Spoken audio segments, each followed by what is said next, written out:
Toyusu 5.000'lik kiyim al beresiz. Şimdi al beriveyle körüngü siz.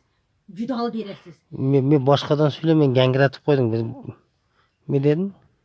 Siz özünüz için niye bana paltoğa beriveymin? Ana da otasın. Niye beriveysiz bana? Men aperebin dedim. Kış keleversin be. Hala sentyabrın ayağı keleversin. Oktyabrın baş keleversin. Nimelerin cendem paltolarda beriveyim, bu yıl beriveyim. Bana berivey kim ya beresenden ki? Juda beres, arjıla beres. Ne siz menin kança jıl yaşagan bolsam, arjılı palto, arjılı başıma, arjılı putuma, normal şuma bereriz kegeninde bir. Şım men kiyem tınbay, jempir kiyem men tınbay. Jayda basanoşka, kışta жазда күзде эме путума туфли, онан кийин пол ботинка күздө, онан кийин ботинка кышта. Бар жокту чекиден алып бересиз айтып коеюн. Мени жанымды чыгарбаган көп, чындап мени нормаль. Мен пул заводум бар эле, сол пул заводду пул чыгардым эле, пулдарым куруп айтат. Урубам ойнобойм. Курусун пулум. Издеваться этпең мени. Издеваться этпең мени. Сен мен каяктан табам монча акчаны? Мен билем, оорулук кылың. Мен урлук кылган эмесмин.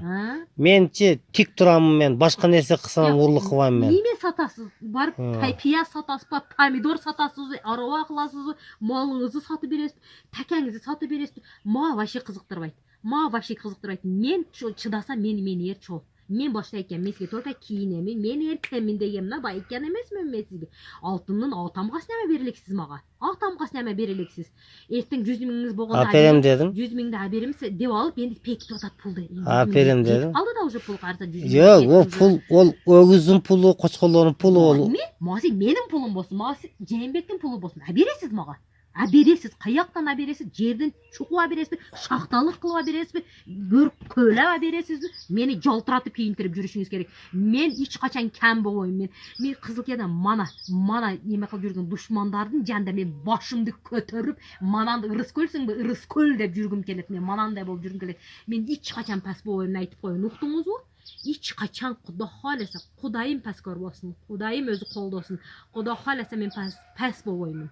Пас болбойм мен, уктуңузбу? Пас болбойм. Сени ким пас болду деп атат? Мен пас болбойм мен. Мага тынбай кийим бересиз. Мен кийим жиндесимин. Мен кийимдин оорусумун. Мен оорукчанмын мен кийим менен. Мага тынбай кийим. Ар бир айда, ар 2 аптада кийим берсем касал болуп калам. Кадимкидей ооруп каламын. Бардык эжеңдердин пээлден сага полный олордун пээлдери бир жакшы, сенин пээлиң